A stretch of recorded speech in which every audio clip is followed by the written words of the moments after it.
সরকারি কর্মকর্তা কর্মচারীদের বরাদ্দ বাসায় থাকার নির্দেশ প্রধানমন্ত্রীর, না থাকলেও কাটা হবে ভাড়া।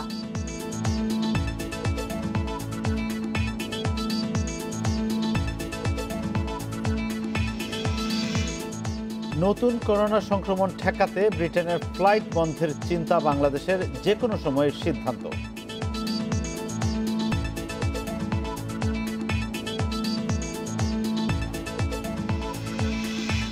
পরিবহন ধর্মঘটে সিলেট বিভাগের সঙ্গে সারা দেশে সড়ক যোগাযোগ বন্ধ, চরম দুর্ভোগে যাত্রীরা।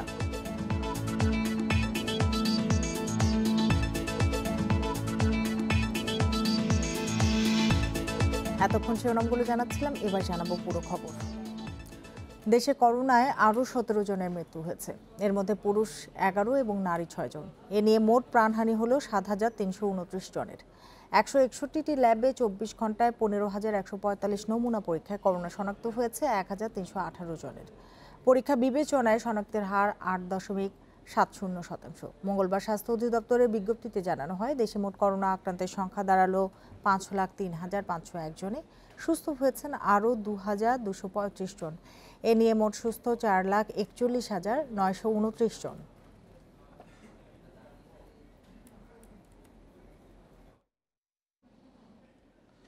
করোনা সংক্রমণ রোধে মাস্ক পরা নিশ্চিতে রাজধানীতে অভিযান চালিয়েছে ঢাকা জেলা প্রশাসন। দুপুরে রাজধানীর চানখারপুল এলাকায় এই অভিযান চলে। এ সময় মাস্ক না পরায় বেশ কয়েকজন পথচারীকে জরিমানাও করা হয়। পুলিশের সহযোগিতায় ঢাকা জেলা প্রশাসনের নির্বাহী ম্যাজিস্ট্রেট এই অভিযান চালান। এ সময় জরিমানার পাশাপাশি মাস্ক পরতে জনগণকে সচেতন করা হয়। মঙ্গলবার ঢাকার 50টি স্থানে অভিযান চালিয়ে মাস্ক না পরায় মোট 17,000 টাকা জরিমানা করেছে ঢাকা জেলা প্রশাসন।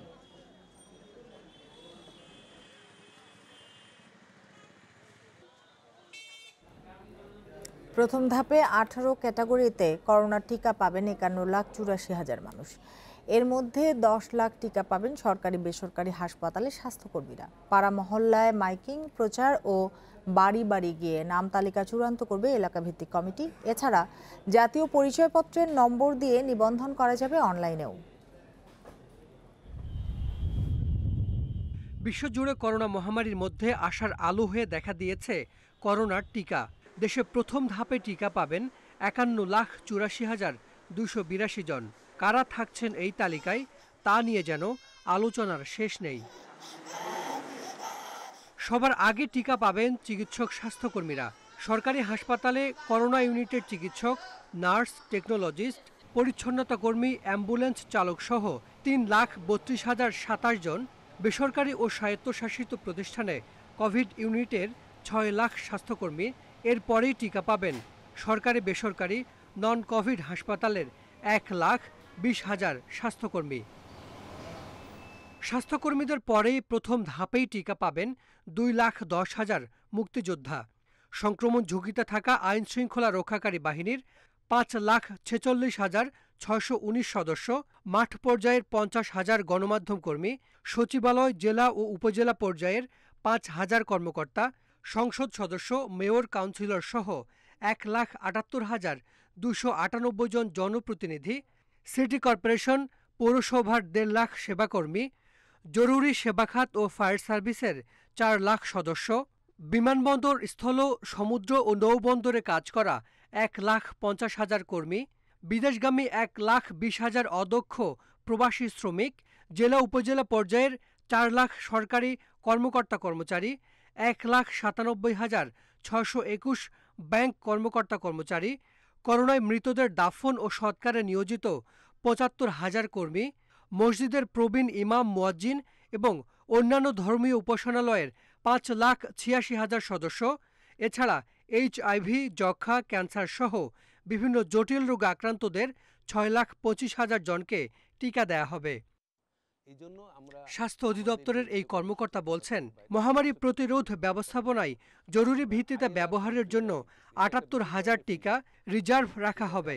দেখা যাবে যে প্রথম দিন হয়তো হেলথ ওয়ার্কার পেয়ে গেল, 3-4 দিনের মাথায় জার্নালিস্ট চলে আসতেছে, অথবা আমার অ্যাডমিন ক্যাডার চলে আসতেছে। একটা কথা আমি একদম সহজ হয়ে বলতে চাই, পর্যায়ক্রমে কিন্তু সবাই পাবে, কিন্তু সবাই যদি মনে করলে আমি প্রথমে পাবো তাহলেই ভুল হয়ে যাবে।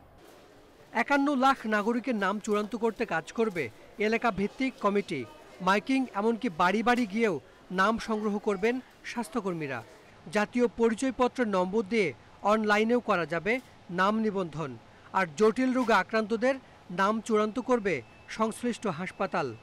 ন্যাশনাল আইডি কার্ড কিংবা পাসপোর্ট কিংবা জন্ম নিবন্ধন কিংবা অন্য যে কোনো ধরনের আইডেন্টিটি কার্ড যেখান থেকে তার বয়সটা বোঝা যাবে তার মাধ্যমে করতে পারবেন। প্রক্রিয়াকে স্বচ্ছ করতে বিশ্ব স্বাস্থ্য সংস্থার নির্দেশনা মেনে কাজ চলছে বলছে স্বাস্থ্য বিভাগ। আমরা আশা করি না যে কোনো বিশৃঙ্খলা হবে, তবে এটা তো সত্যি কথা যে সারা দেশের সব লোককে আমরা একসাথে টিকা দিতে পারবো না, তো কাজেই এটা ধৈর্য ধরতে হবে। করোনা টিকার প্রথম ডোজ নেয়ার পরে 28 দিন পর নিতে হবে দ্বিতীয় dose. Hasan Misbah, independent News, Dhaka. করোনার টিকা নিলেন যুক্তরাষ্ট্রের নবনির্বাচিত প্রেসিডেন্ট জো বাইডেন। টেলিভিশনে সরাসরি সম্প্রচারিত অনুষ্ঠানে ফাইজারের টিকা নিয়ে তিনি বলেন, এই টিকা স্বাস্থ্যের জন্য সম্পূর্ণ নিরাপদ। যুক্তরাষ্ট্রে এ পর্যন্ত 6 লাখ মানুষকে ভ্যাকসিন দেওয়া হয়েছে। এদিকে একদিনে বিশ্বে করোনায় প্রায় 9,000 মানুষের মৃত্যু হয়েছে, নতুন শনাক্ত 5 লাখের বেশি। এ নিয়ে বিশ্বে করোনায় মোট মৃত্যু ছাড়িয়েছে 17 লাখ। এ পর্যন্ত আক্রান্ত 7,76,00,000 লাখের বেশি।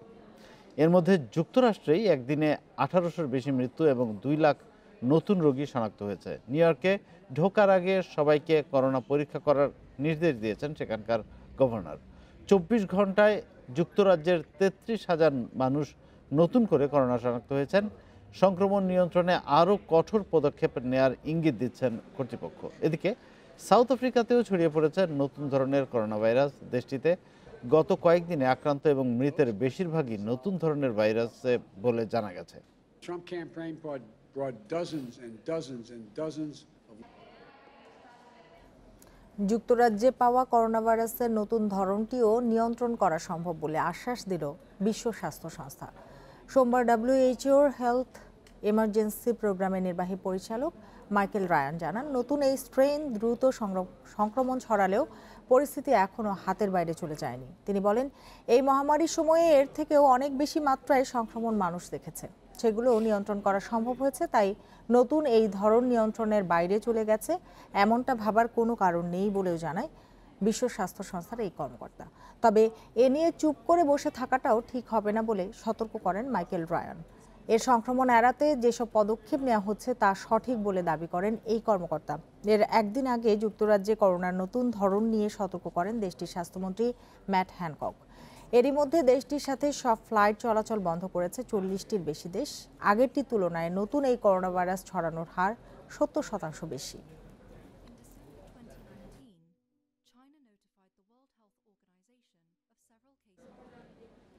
এশিয়ার প্রথম দেশ হিসেবে ফাইজার এবং বায়োএনটেকের করোনা টিকা পেল সিঙ্গাপুর। সোমবার দেশটির প্রথম চালান সিঙ্গাপুরে পৌঁছায়। গত সপ্তাহেই এই ভ্যাকসিনের অনুমোদন দেয় দেশটির কর্তৃপক্ষ। স্বাস্থ্যকর্মী, প্রবীণ এবং দুর্বল ব্যক্তিদের টিকা দেওয়ার ক্ষেত্রে অগ্রাধিকার দেবে সিঙ্গাপুর। এছাড়া 2021 সালের সেপ্টেম্বর নাগাদ 57 লাখ মানুষকে টিকা দেওয়ার পরিকল্পনা নিয়েছে দেশটি। বেলজিয়াম থেকে সিঙ্গাপুর এয়ারলাইন্সের একটি বিমানে চালানটি আসার পর ফেসবুকে এক পোস্টে উচ্ছ্বাস প্রকাশ করেন সিঙ্গাপুরের প্রধানমন্ত্রী লি সিয়েন লুং। সরকারের পক্ষ থেকে টিকা নিতে মানুষকে উৎসাহিত করা হলেও এ ব্যাপারে কোনো জোর করা হবে না। টিকা নেওয়ার বিষয়টি হবে পুরোপুরি ঐচ্ছিক। সিঙ্গাপুরের পরিবহন মন্ত্রী ওং ইয়ে কুং বলেন, টিকাগুলো সঠিকভাবে ফ্রিজিং করার জন্য স্থানীয়ভাবে প্রতিদিন 4 টন শুকনো বরফ তৈরি করা হচ্ছে।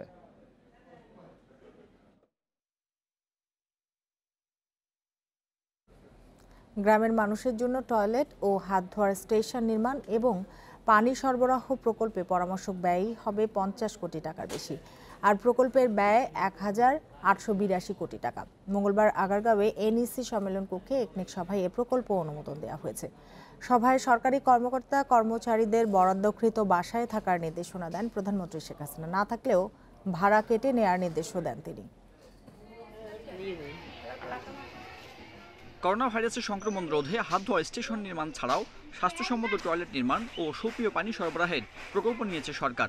এ প্রকল্পে 30 জেলার 98 উপজেলায় 3.5 লাখ টয়লেট এবং 882টি হাত ধোয়া স্টেশন নির্মাণ করা হবে। 1,882 কোটি টাকা ব্যয়ে আগামী 2025 সালের মধ্যে প্রকল্পটি বাস্তবায়ন করবে স্থানীয় সরকার বিভাগের জনস্বাস্থ্য প্রকৌশল অধিদপ্তর। প্রকল্পটিতে পরামর্শক ব্যয় ধরা হয়েছে 50 কোটি টাকার বেশি।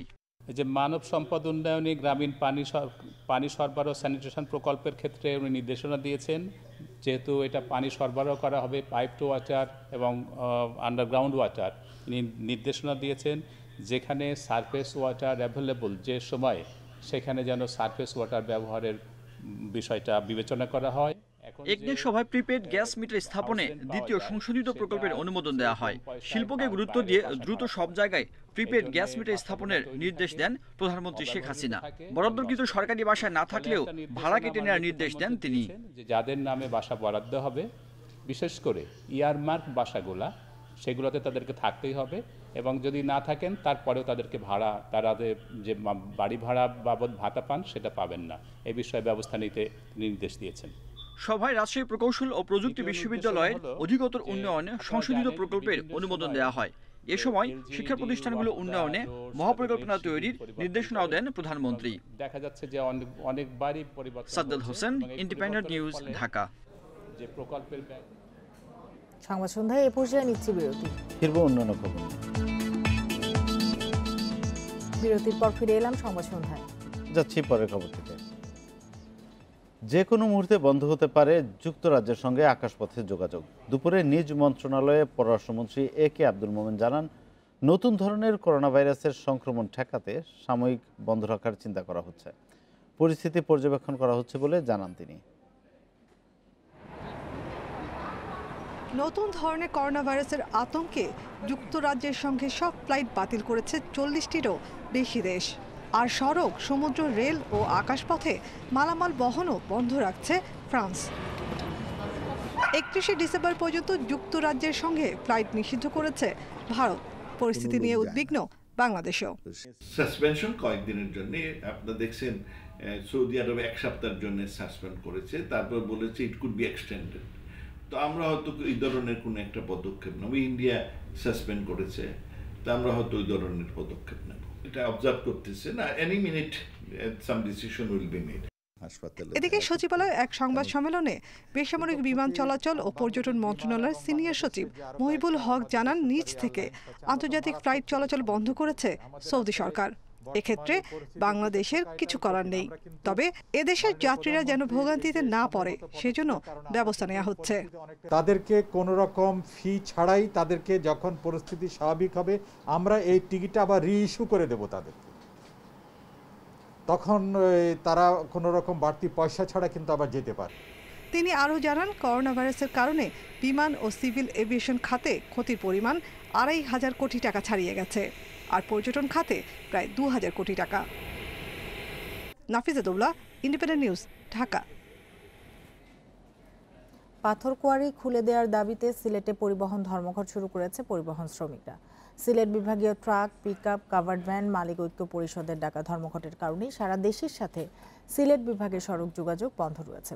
এতে যাত্রীরা ভোগান্তিতে পড়েছেন। বন্ধ রয়েছে পণ্য পরিবহনও। সিলেট বিভাগের 4 জেলার মধ্যেও বাস, মিনি বাস চলাচলও বন্ধ রয়েছে। সারা দেশে সড়ক যোগাযোগ বন্ধ থাকায় চরম ভোগান্তিতে পড়েছেন দূরপাল্লার যাত্রীরা। পণ্য পরিবহন বন্ধ থাকায় বিপাকে পড়েছেন ব্যবসায়ীরাও। সমস্যার সমাধানে প্রশাসনের সঙ্গে বৈঠকের কথা থাকলেও তা এখনও শুরু হয়নি। এদিকে 5 দফা দাবিতে সোমবার বিকেল থেকে 72 ঘন্টার ধর্মঘট পালন করছে সিএনজি অটোরিকশা মালিক সমিতি। নগরীতে অটোরিকশা চলাচল বন্ধ থাকায় বেশি দুর্ভোগে পড়েছেন নগরবাসী।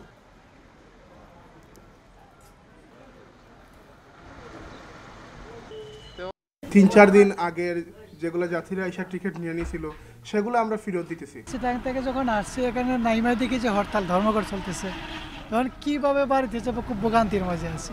এই শ্রমিক ধর্মঘটের কারণে দেখেন মৌলভীবাজার যেখানে 90 টাকার ভাড়া, এখানে আমি 800 টাকায় যাইতে হচ্ছে। আমরা চাচ্ছি এটা খুব দ্রুত এটা সমস্যার সমাধানটা হওয়াটা বেটার, কারণ জনগণ বিভিন্ন জায়গায় যেতে পারছে না।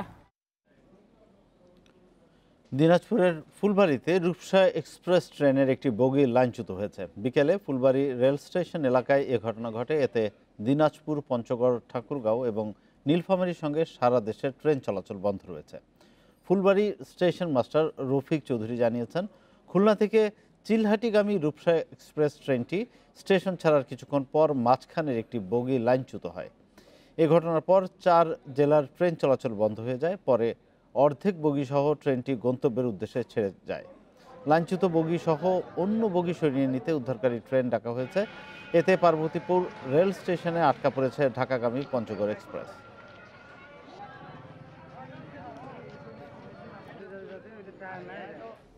দেশে গণতন্ত্র আছে বলেই বিএনপি সরকারের সমালোচনা করতে পারছে বলে মন্তব্য করেছেন আওয়ামী লীগের সাধারণ সম্পাদক ওবায়দুল কাদের।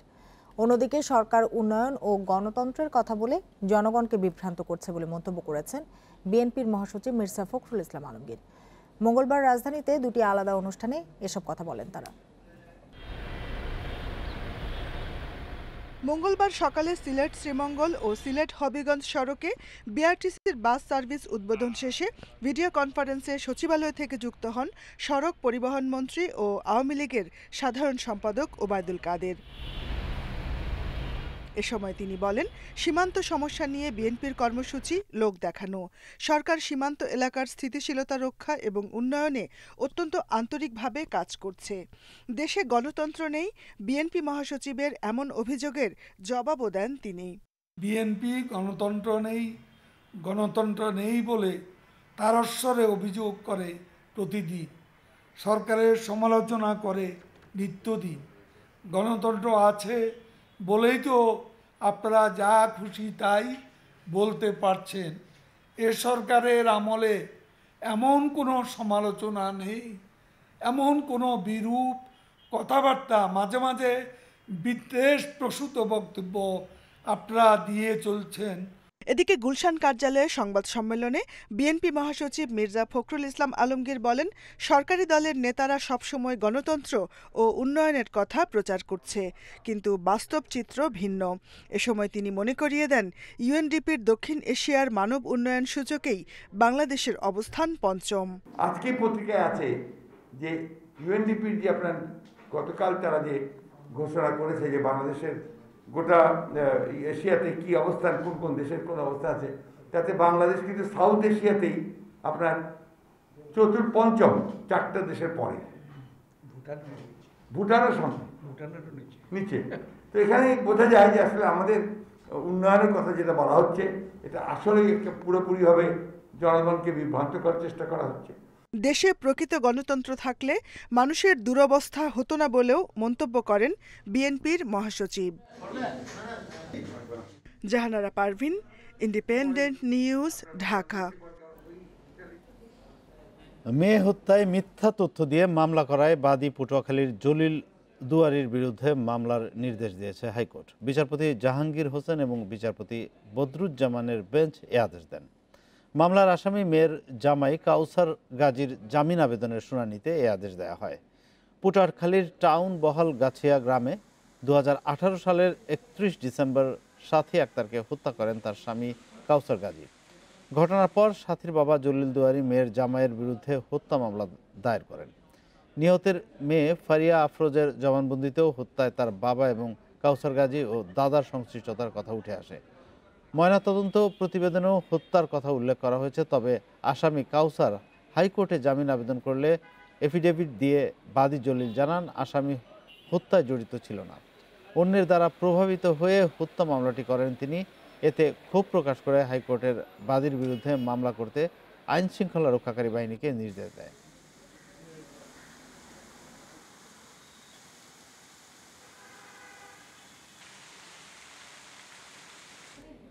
সংবাদে আবার একটি বিরতি। ফিরবো আরো খবর নিয়ে, সাথে থাকুন। স্বাগত আরেকবার, দেখছেন সংবাদ সন্ধ্যা। জানাবো পরের খবরগুলো। অনিয়মের সংবাদ সংগ্রহ করতে গেলে 2 ঘন্টা অবরুদ্ধ করে রাখা হয় ইন্ডিপেন্ডেন্ট টেলিভিশনের গাজীপুর প্রতিনিধি আবুল হাসানকে। সকালে গাজীপুরে শ্রীপুরে তুলা উন্নয়ন খামারের উচ্চমান সহকারী রুনা পারভিনের নানা অনিয়মের সংবাদ সংগ্রহ করতে যান তিনি। এ সময় খামারের তত্ত্বাবধায়ক ফরাদ হোসেন তাকে আটক করে রাখেন। উচ্চমান সহকারী রুনা পারভিনের বিরুদ্ধে নিয়মিত অফিসে না যাওয়া সহ অসংখ্য অভিযোগ রয়েছে।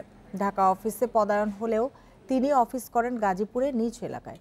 তবে বেতন ভাতা সহ সব সুযোগ সুবিধা নেন ঢাকা অফিস থেকে। এছাড়া চাকরি নেওয়ার সময় রুনা পারভিন 10 লাখ টাকা ঘুষ দিয়েছেন বলেও অভিযোগ রয়েছে। এসব অভিযোগ নিয়ে অনুসন্ধান করতে গেলে ইন্ডিপেন্ডেন্ট টেলিভিশনের গাজীপুর প্রতিনিধিকে অন্যায়ভাবে আটক করে রাখা হয়। এ বিষয়ে অভিযোগ জানানোর পর পুলিশ গিয়ে তাকে অবরুদ্ধ অবস্থা থেকে উদ্ধার করে।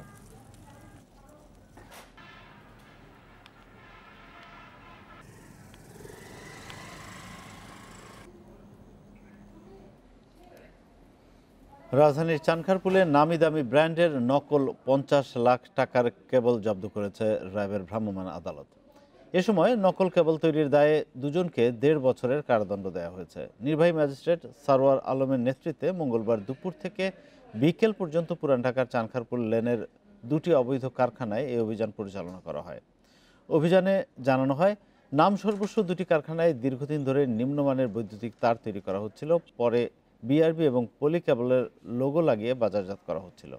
এসব নকল কেবল ব্যবহারের ফলে শর্ট সার্কিটে অগ্নিকাণ্ডের ঝুঁকি থাকে। অভিযানের শেষে কারখানা 2টি সিলগালা করে দেওয়া হয়।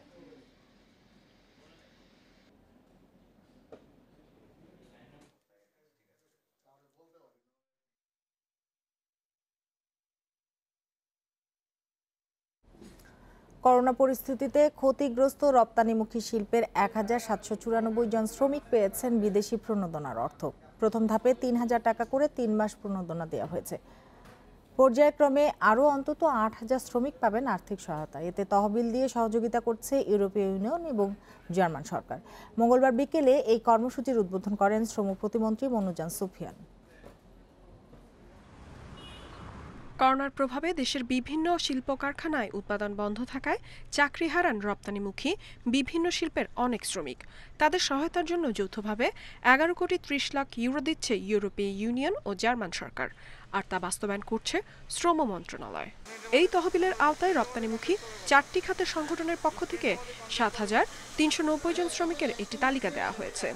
প্রথম পর্যায়ে এই তালিকার 1794 জন শ্রমিককে দেয়া হচ্ছে সহায়তা। মোট 10,000 শ্রমিককে এই তহবিলের আওতায় আনার পরিকল্পনা রয়েছে।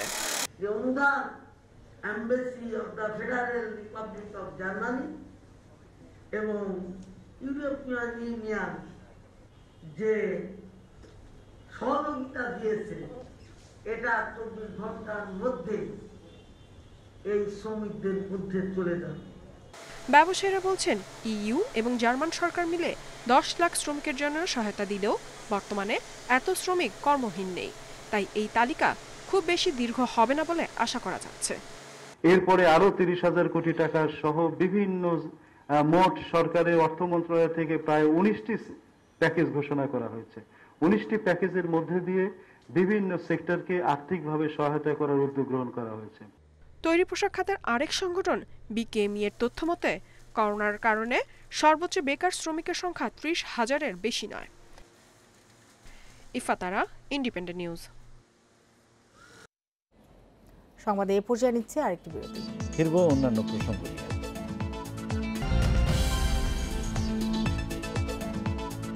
বিরতির পর ফিরে এলাম সংবাদ সন্ধ্যায়। জানাবো আরো কিছু খবর। মুক্তিযুদ্ধের সময় চট্টগ্রামের সীতাকুণ্ডে জীবন উৎসর্গকারী ভারতীয় মিত্রবাহিনীর অর্ধশতাধিক শহীদ স্মরণে নির্মাণ করা হয়েছে মৃত্যুঞ্জয়ী মিত্র নামের একটি স্মৃতিস্তম্ভ। দেশে মহান মুক্তিযুদ্ধে শহীদ মিত্রবাহিনীর স্মরণে এটি প্রথম স্মৃতিস্তম্ভ বলে ধারণা নির্মাতাদের। সকালে বাংলাদেশে নিযুক্ত ভারতীয় হাইকমিশনারের উপস্থিতিতে সীতাকুণ্ডের চন্দ্রনাথ পাহাড়ে স্মৃতিস্তম্ভটি উদ্বোধন করা হয়। সীতাকুণ্ডের চন্দ্রনাথ পাহাড়ের প্রায় 1200 ফুট উঁচুতে অবস্থিত দুটি মন্দিরকে ঘিরে প্রতিদিনই ভিড় থাকে তীর্থযাত্রী আর ভ্রমণ পিপাসুদের। পাহাড়ে উঠতেই এসব মানুষের চোখ এখন আটকে যাচ্ছে নান্দনিক ভাস্কর্যে, যেখানে স্মরণ করা হয়েছে মহান মুক্তিযুদ্ধে শহীদ মিত্রবাহিনী ও মুক্তিবাহিনী সদস্যদের।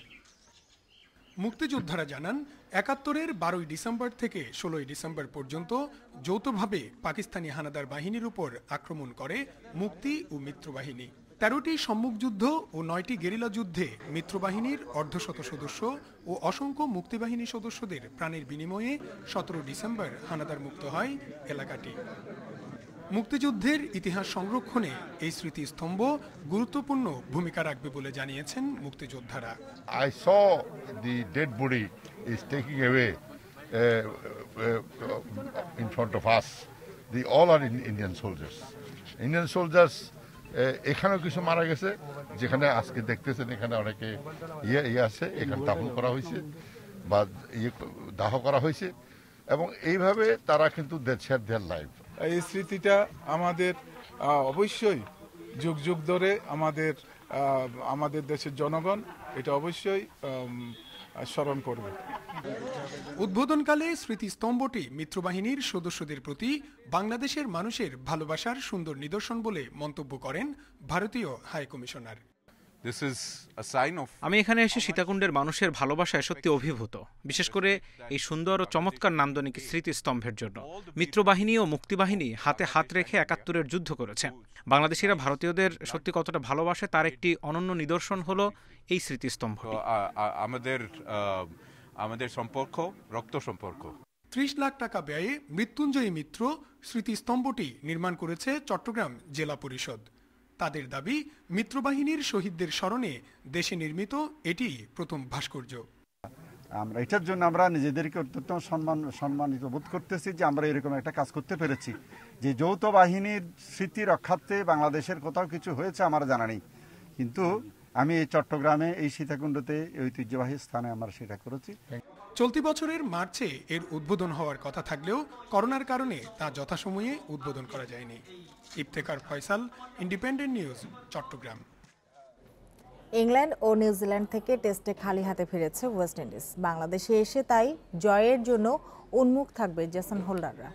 তবে ক্যারিবীয়দের সাম্প্রতিক পারফরম্যান্সে বাংলাদেশ পাচ্ছে বাড়তি অ্যাডভান্টেজ। নিজেদের ডেরায় উইন্ডিজদের রুখতে নিজেদের নিয়েই বেশি ভাবনা টেস্ট অধিনায়ক মুমিনুল হকের। ওয়ার্ল্ড টেস্ট চ্যাম্পিয়নশিপের বাজে অভিজ্ঞতা ভুলে নতুন বছরে নতুন শুরুর চ্যালেঞ্জ অধিনায়কের।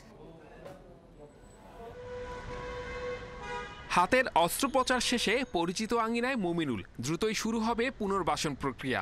উইন্ডিজ সিরিজে টেস্ট অধিনায়ককে পাওয়ার নিশ্চয়তা একদিন আগে দিয়েছেন বিসিবি চিকিৎসক। এবার মুমিনুল দিয়েছেন নিশ্চয়তা। আসল লড়াইয়ের আগে প্রস্তুতি ম্যাচে নিজেকে ঝালিয়ে নিতে চান অধিনায়ক। রিহেব চলছে, আল্লাহর মধ্যে ভালো হচ্ছে, সব ঠিকঠাক হচ্ছে। ইনশাল্লাহ প্র্যাকটিস ম্যাচ দিয়ে ব্যাক করতে পারবো। তার আগে হয়তো প্র্যাকটিস শুরু করে দেবো, হয়তো আপনার 1 মাস পরে হয়তো প্র্যাকটিস করতে পারবো। ওয়ার্ল্ড টেস্ট চ্যাম্পিয়নশিপে শুরুটা মোটেও সুখকর হয়নি বাংলাদেশের। করোনা বিরতি কাটিয়ে টাইগারদের সামনে হোল্ডারের দল। সাম্প্রতিক পরিসংখ্যানে প্রতিপক্ষ ব্যাকফুটে। ইংল্যান্ড ও নিউজিল্যান্ডের বিপক্ষে শোচনীয় হার ক্যারিবীয়দের। এই জায়গাটায় এগিয়ে থাকছে মুমিনুলের দল। সাকিব ফেরায় আত্মবিশ্বাসও পাচ্ছেন অধিনায়ক। ওরা টানা সিরিজ আসছে, তার মানে না যে আপনি এখানে ওদের হারাই দেবেন, এভাবে চিন্তা করা ডিফিকাল্ট। তা আপনার ওদের সাথে খেলতে গেলে আপনার আপনার পুরা এফোর্ট দিয়ে খেলতে হবে, পুরো এরকম আপনার টিম পারফরমেন্স করে খেলতে হবে, সবার ভালো পারফরমেন্স করে খেলতে হবে। এটাই হয়তো আপনি একটু পজিটিভ সাইড এইটাই যে একটু হয়তো পার্সেন্টেজ পাবেন যে ওরা একটু ডিমোরালাইজ আছে। টানা 2 সিরিজে বায়ো বাবলে থাকার অভিজ্ঞতা আছে ক্যারিবীয়দের, যেখানে টাইগাররা শুধু বিসিবি প্রেসিডেন্টস কাপ আর বঙ্গবন্ধু টি-20 কাপে অভ্যস্ত হতে পেরেছে। কিন্তু ঘরোয়া আর আন্তর্জাতিকে পার্থক্য বিস্তর। তাই উইন্ডিজদের বিপক্ষে প্রমাণের মঞ্চে বায়ো বাবলে মানিয়ে নেওয়ার চ্যালেঞ্জ টাইগারদের। করোনার যে প্যান্ডেমিক চলতেছে, আপনার ভ্যাকসিন যতদিন না আসবে আপনার কিন্তু এভাবে ক্রিকেট খেলতে হবে, ঠিক আছে? এটা নিয়ে আপনি হয়তো খুব বেশি মাতামাতি করলেও নিজের কাছে সমস্যা, আর খুব বেশি যে আপনি ঘাটাঘাটি করেন তার নিজেরও সমস্যা হবে। তো এটাকে ওইভাবে মাথায় নিয়ে দেশের জন্য ওইভাবেই খেলতে হবে, আমার কাছে যেটা মনে হয়। দীর্ঘ বিরতি শেষে আন্তর্জাতিক সার্কিটে ফেরার প্রহর গুনছে টিম টাইগার্স। উইন্ডিজদের বিপক্ষে পছন্দের ফরম্যাট ওডিআই দিয়ে ফেরায় স্বস্তি থাকছে। তবে লাল বলের ক্রিকেটে মুমিনুলদের দিতে হবে আসল পরীক্ষা। Saiful Majumder, independent news. আর এই ছিল আজকের সংবাদ সন্ধ্যায়। ইন্ডিপেন্ডেন্ট টেলিভিশনের সব খবর আরও বিস্তারিত জানতে চোখ রাখুন আমাদের ফেসবুক, ইউটিউব এবং টুইটারে। সাথে থাকার জন্য ধন্যবাদ।